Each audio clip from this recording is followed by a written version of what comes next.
지금부터 제7강 데이터 및 사용자 관리의 강의를 시작하겠습니다. 본 강의의 학습 목표는 다음과 같습니다. 먼저 데이터 복원 지점 설정과 복원 과정을 이해합니다. 복구 가능 명령어와 불가능한 명령어를 구별할 수 있고 사용자 관리 및 보안과 관련된 설정을 이해하는 것입니다.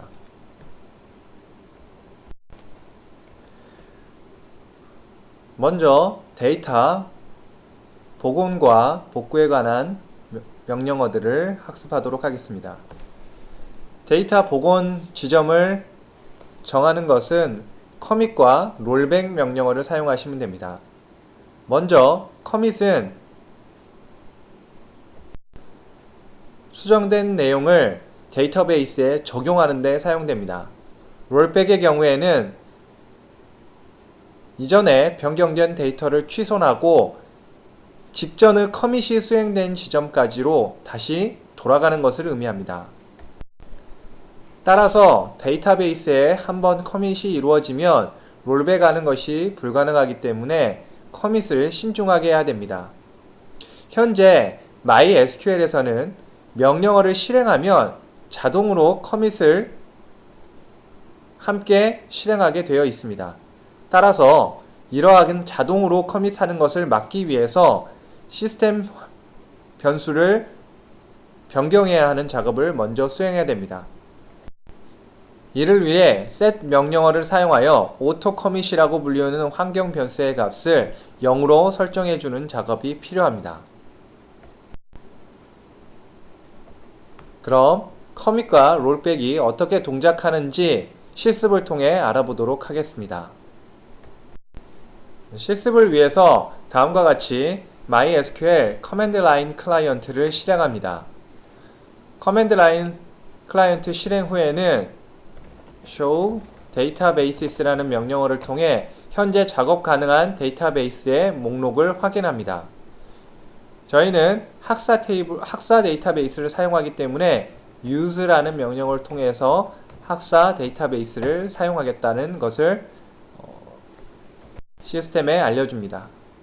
현재 사용하고 있는 데이터베이스의 정보를 알기 위해서는 /s 또는 status라는 것을 수행시키면 된다고 배웠습니다. 현재 보시면 사용하고 있는 데이터베이스가 학사라는 사실을 알 수 있고 캐릭터셋이 한글로 동작한다는 것을 확인하실 수가 있을 겁니다.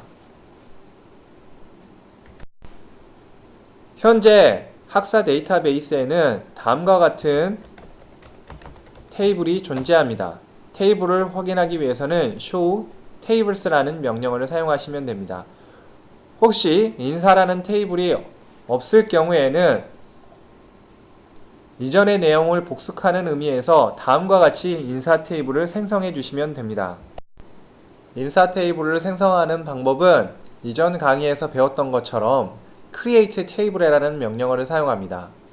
create table 명령어 이후에 테이블 네임을 적어주고 괄호 안에 열의 속성들과 특성들을 작성해 주시면 될 것 같습니다. 다음과 같이 인사 테이블이 생성이 됐으면 계속 진행하셔도 되고 혹시 이미 인사 테이블이 생성이 되어 있으면 다음과 같이 실행 에러를 발생시키게 됩니다. 실습을 진행하기에 앞서 테이블에 있는 모든 내용을 지우도록 하겠습니다. 테이블에 있는 모든 내용을 지울 경우에는 delete from 이후에 테이블의 이름을 작성해 주시면 됩니다. 한 가지 더 추가할 사항은 테이블 자체를 삭제하시려면 drop table 이후에 테이블의 이름을 작성해 주시면 됩니다. 이 경우에는 테이블의 내용뿐만 아니라 테이블의 스키마까지 삭제되기 때문에 주의해서 사용하셔야 됩니다.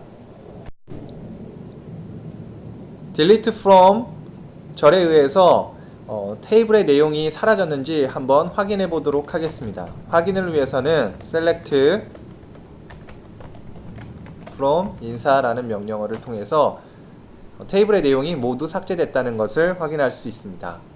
다음으로 다음과 같이 4개의 행을 입력해 보도록 하겠습니다. 다음과 같이 데이터를 입력하는데 이 경우에는 인사 테이블의 모든 필드의 값을 다 설정해 줄 때 사용하는 명령어입니다. 다음과 같이 총 4개의 데이터를 입력해 주시는데요. 이때 매번 새로운 명령어, 비슷한 명령어를 사용할 경우에는 화살표 위쪽 키를 누르신 후에 필요한 부분의 내용만 변경해 주시면 됩니다.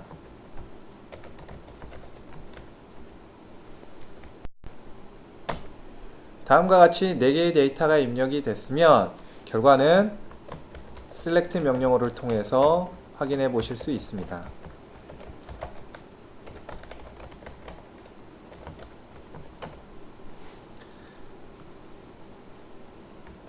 앞서 설명했던 것처럼 MySQL에서는 모든 명령어가 실행이 되면 커밋이 자동으로 수행되게 됩니다. 따라서 커밋을 자동화하지 않기 위해 다음과 같은 환경 변수 auto commit을 0으로 초기화하는 작업을 해줍니다.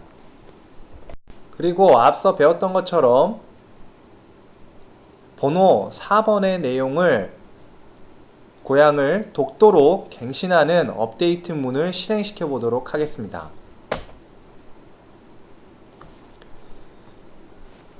실행 결과는 해당 4번의 내용이 변경되었음을 알 수 있습니다.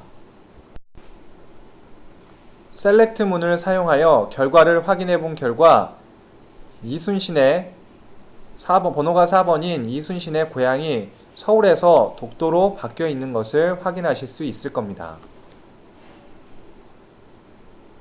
이때 롤백이라는 명령을 치게 되면 다음과 같이 명령어가 수행됐다는 걸 확인하실 수가 있고, 다시 한번 select 명령어를 입력해 보면 결과가 이전의 값인 서울로 돌아가 있는 것을 확인하실 수가 있습니다. 이번에는 다음과 같이 delete 문을 통해 영어 이름이 리인 사람을 지워보도록 하겠습니다.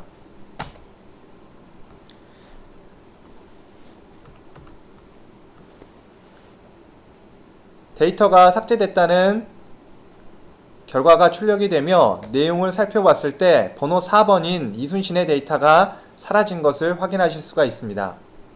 이때 롤백을 하지 않고 커밋을 입력하게 되면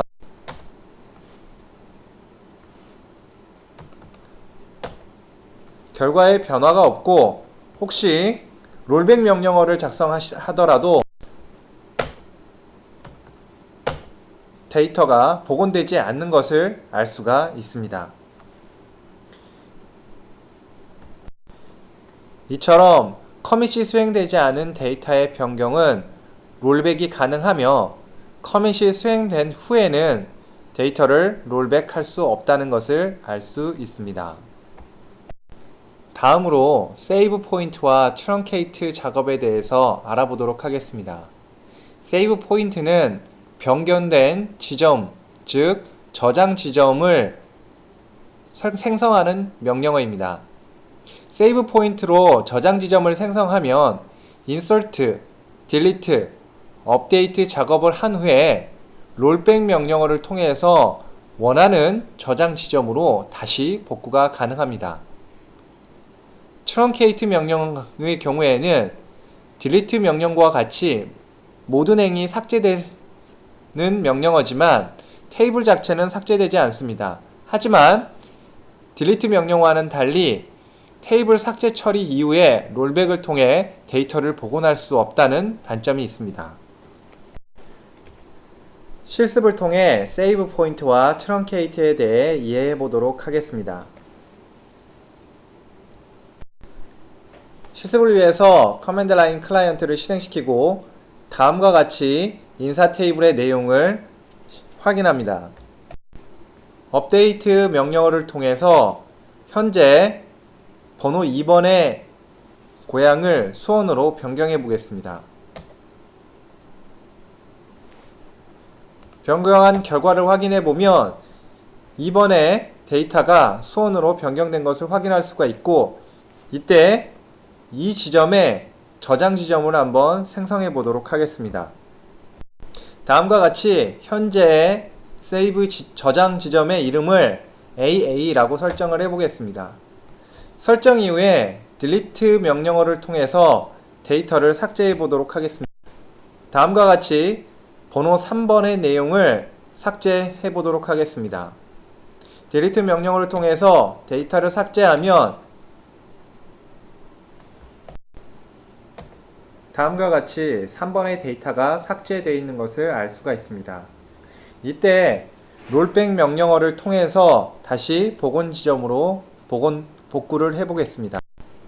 rollback to라는 명령어를 통해서 복원 지점으로 돌아가게 되면 다음과 같이 삭제되었던 3번의 내용이 복원되는 것을 확인하실 수가 있습니다. 다음으로 truncate table이라는 명령어를 통해서 인사 테이블에 있는 모든 내용을 삭제해 보도록 하겠습니다.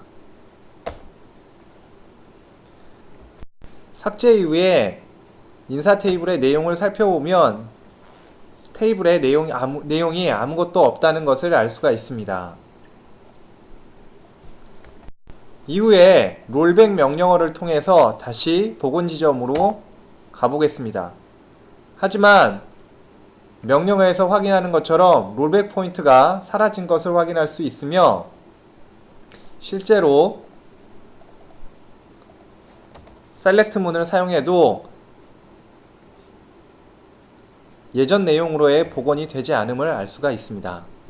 그럼 truncate 명령어를 사용하게 되면 이전에 백업해 두었던 저장 지점까지를 모두 삭제돼 버려 다시 이전의 내용을 복구할 수 없다는 것을 알 수 있습니다.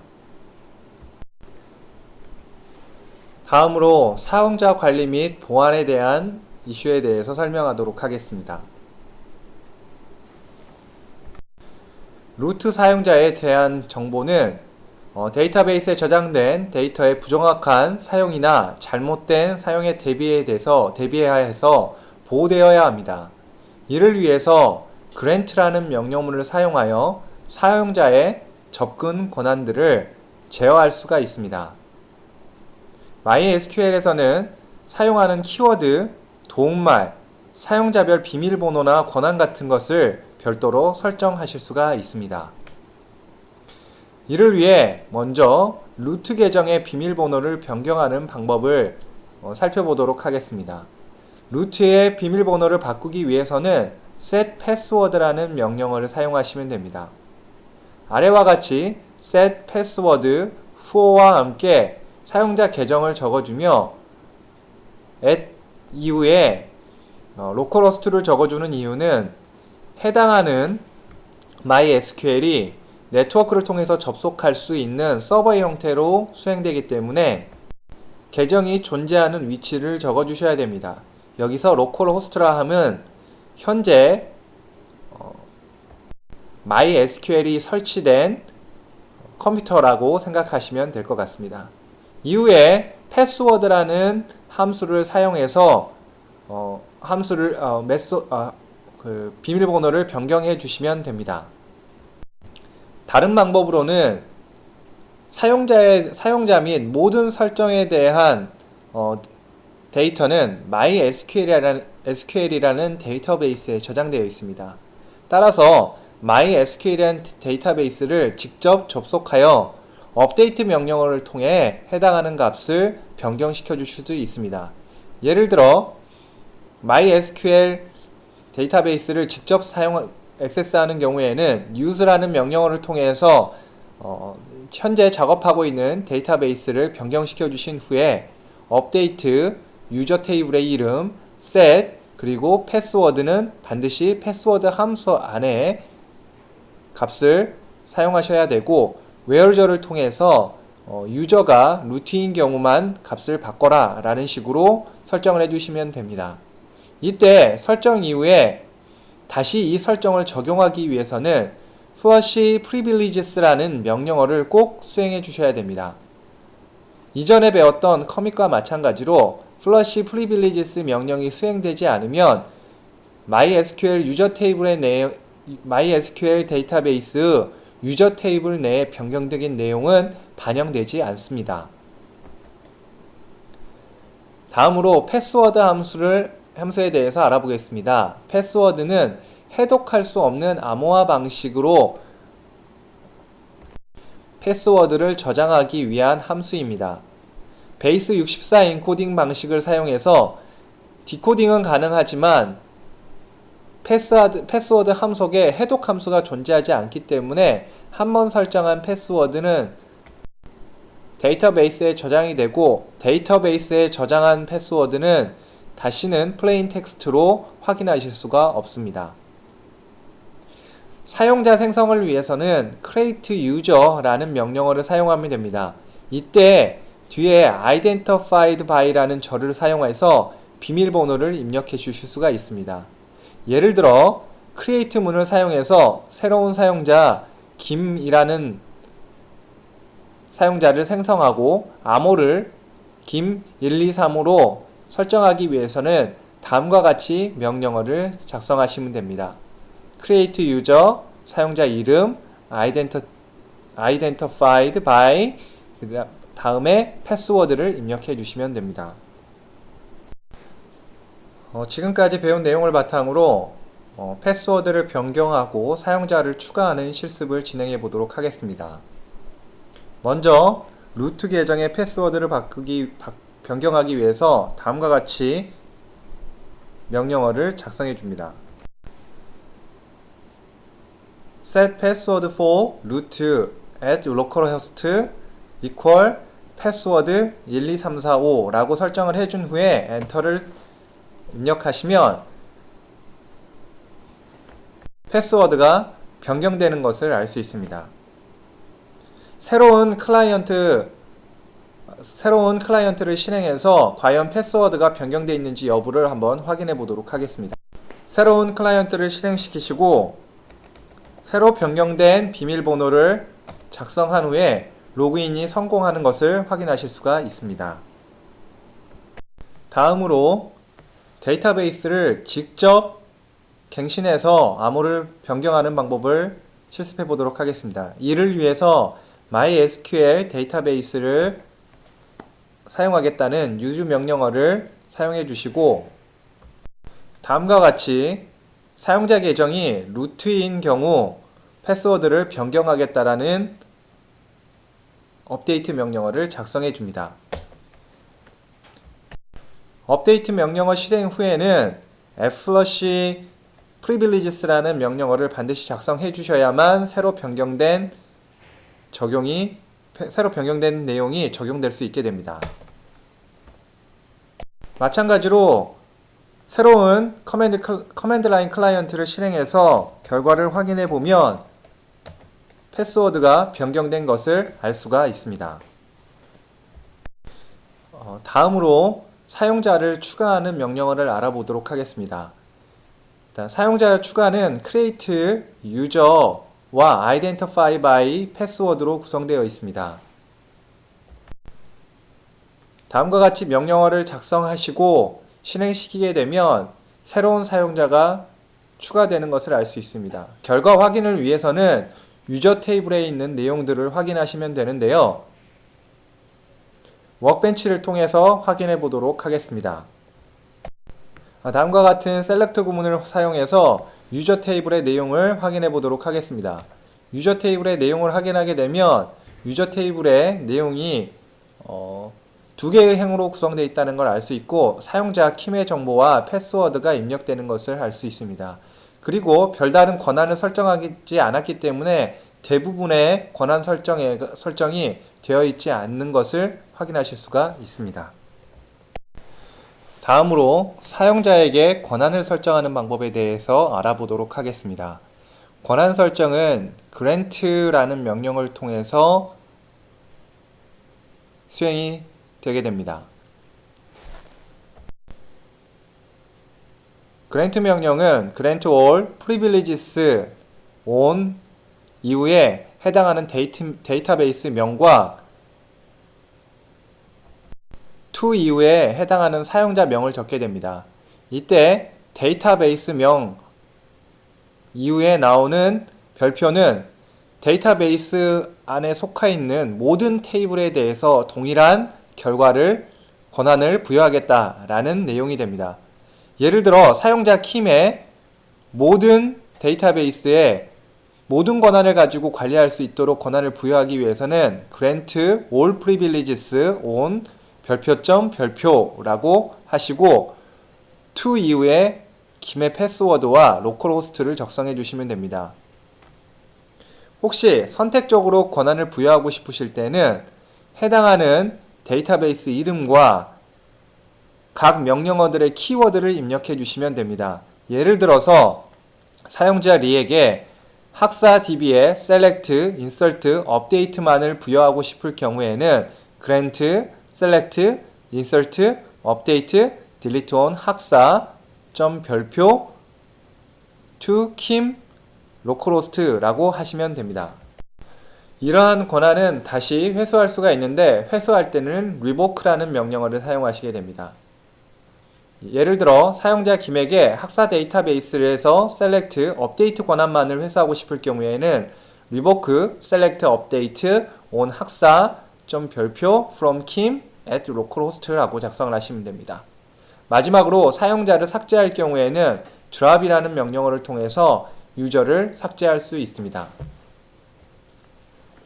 그럼 새로운 사용자에 대한 권한 부여와 삭제에 대한 실습을 진행해 보도록 하겠습니다. 기존의 유저 테이블에 저장된 내용들을 확인해 보면 킴이라는 사용자의 경우에는 모든 권한들이 아직 비활성화 되어 있는 것을 알 수가 있습니다. 따라서 다음과 같이 grant all privileges 명령어를 통해서 김에게 권한을 부여해 보도록 하겠습니다. 일단 새로운 실습을 위해 기존에 있는 킴에 대한 정보를 삭제하도록 하겠습니다. 그리고 다음과 같이